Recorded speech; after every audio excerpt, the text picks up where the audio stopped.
এটা WBPSC food SI 2024 question, shift 1 এর question. এখানে বলে দিয়েছে দুধ এবং জলের মিশ্রণে 3টি পূর্ণ পাত্র রয়েছে এবং তাদের আয়তনের অনুপাত 7:5:13। এই পাত্রগুলিতে দুধ এবং জলের অনুপাত অর্থাৎ ইন্ডিভিজুয়াল প্রত্যেকটা পাত্রে দুধ এবং জলের অনুপাত কত?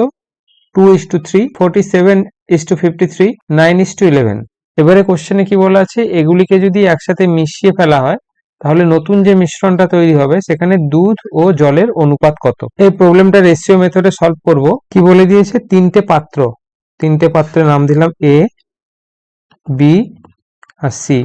এই তিনটে পাত্রের আয়তনের অনুপাত কত? 7:5:13, 7:5:13। এবার কি বলে দিয়েছে, প্রত্যেকটা পাত্রে দুধ এবং জলের অনুপাত বলে দিয়েছে। তাহলে কন্টেইনার A তে দুধ এবং জলের অনুপাত কত? সেটা হচ্ছে 2:3। কন্টেইনার B তে দুধ এবং জলের অনুপাত কত? 47:53।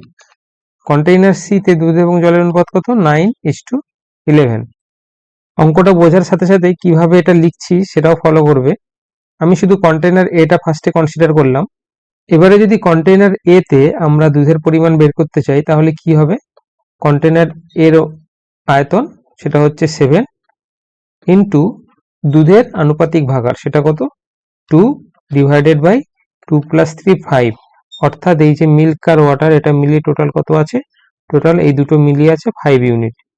এবার এটা কি কাটাকুটি হবে? এটা কাটাকুটি করা সম্ভবই না। ক্যালকুলেশন করলে একটা ফ্র্যাকশন চলে আসবে। তো এই ফ্র্যাকশনটা অ্যাভয়েড করার জন্য আমরা কি করতে পারি? আমরা এই 7-এর সাথে একটা 5 গুণ করতে পারি। যেহেতু কন্টেইনারের প্রকৃত ভলিউম আমাদের দেওয়া নেই, সেটা হতে পারে, সেটা 7-এর মাল্টিপল হতেই পারে। সুতরাং আমরা এই 7-এর সাথে 5 মাল্টিপ্লাই করতে পারি।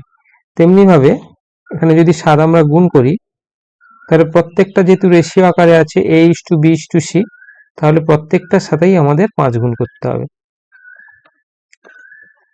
এবারে তাহলে কন্টেইনার এতে আমরা যদি মিল্ক বের করি সেটা চলে আসবে কত? 14। আবার যদি ওয়াটার বের করি সেটা কত চলে আসবে? 5 × 7 × 3/5 কত আসবে? 21।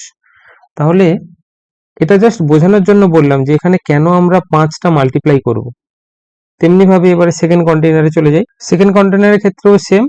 আমরা যদি এখানে দুধের আনুপাতিক ভাগার বের করতে যাই কন্টেইনার বির ক্ষেত্রে, সেক্ষেত্রে কন্টেইনার বির ভলিউম কত? 5 × 5 25 ইন্টু দুধের আনুপাতিক ভাগার কত হবে? 47 ডিভাইডেড বাই 47 + 53। এটা করলে কত হয়? এটা হয় 100, 100, 47/100।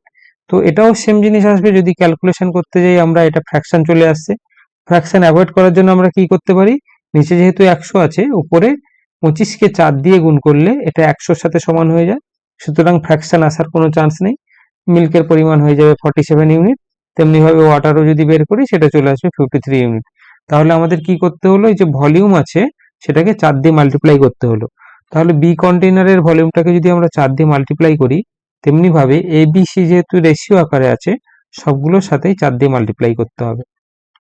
ঠিক একই রকম ভাবে যদি আমরা কন্টেইনার সি এর ক্ষেত্রে মিল্কের অ্যামাউন্ট বের করতে চাই সেটা কত আসবে? কন্টেইনার সি এর ভলিউম কত? সেটা হচ্ছে 13 × 5 × 4 ইন্টু ডিভাইডেড বাই মিল্কের আনুপাতিক ভাগার সেটা কত? 9 ডিভাইডেড বাই 9 + 11 = 20। তো 5×4 = 20। এটা কেটে যাচ্ছে সুন্দরভাবে। এখান থেকে ক্যালকুলেশন করলে কোনো ফ্র্যাকশন আসার চান্স নেই, ফ্র্যাকশন আসবেই না।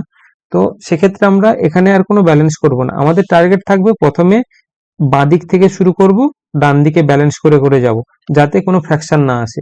সুতরাং এখানে আর কোনো মাল্টিপ্লিকেশন করতে হবে না। তো আমরা প্রত্যেকটা কন্টেইনারের যে ভলিউম হবে সেটার একটা অনুপাত আমরা নতুন করে বের করেছি। এবারে আমরা 3টে কন্টেইনারের প্রত্যেকটায় মিল্ক আর ওয়াটার সেপারেটলি বের করব, বের করে তাদের মধ্যে রেশিও বের করব।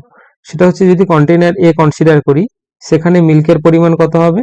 কন্টেইনার A তে মিল্ক হবে, মিল্ক সমান 7 × 5 × 4 ইন্টু মিল্কের আনুপাতিক ভাগার কত?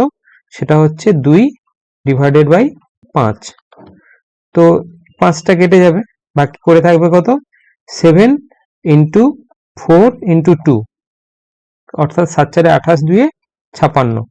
তো এটা এখান থেকেই আমরা লিখতে পারি মিল্কের পরিমাণ কত হবে। সেটা হচ্ছে, যেহেতু 2 আছে, 2 ইন্টু এই যে 5টা টোটাল যে 5 হচ্ছে, এই 5টা এই ফ্র্যাকশনের সাথে কেটে যাবে, তাহলে এখানে পড়ে থাকবে কত, 7×4 = 28, 2:28। তেমনি ভাবে ওয়াটার কত হবে, 3×28। কন্টেনার বি এর ক্ষেত্রে মিল্কের পরিমাণ আসবে, কন্টেনার বি এর ভলিউম 5×5×4 ইন্টু মিল্কের আনুপাতিক ভাগার, সেটা 47/100। তো এই 100, 5 5 25, 4 100, 100 সাথে কেটে যাচ্ছে।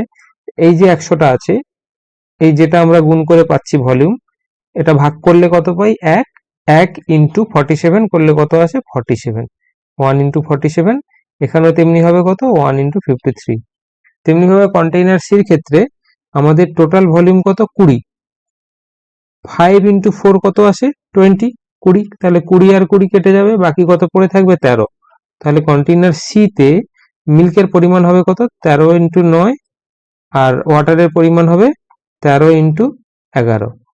এবারে প্রত্যেকটা কন্টেইনারে আলাদা আলাদা করে আমরা মিল্ক বের করব। সেটা হচ্ছে কত, কন্টেইনার এ তে পাচ্ছি 28×2, 56। কন্টেইনার বি তে পাচ্ছি 47×1, 47। কন্টেইনার সি তে পাচ্ছি 13×9, 117।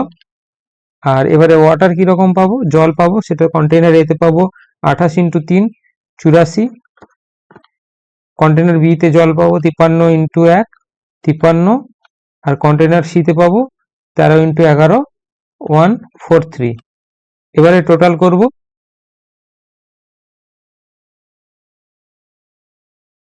তিনটে কন্টেইনারের মিল্ক এবং ওয়াটার অর্থাৎ দুধ আর জলকে টোটাল করে আমরা পেলাম 220 ইউনিট হচ্ছে মিল্ক থাকবে, আর হচ্ছে ওয়াটার থাকবে 280 ইউনিট। এবার এদের মধ্যে রেশিও কত হবে, মিল্ক ইসটু ওয়াটার, সেটা হয়ে যাবে 220:280।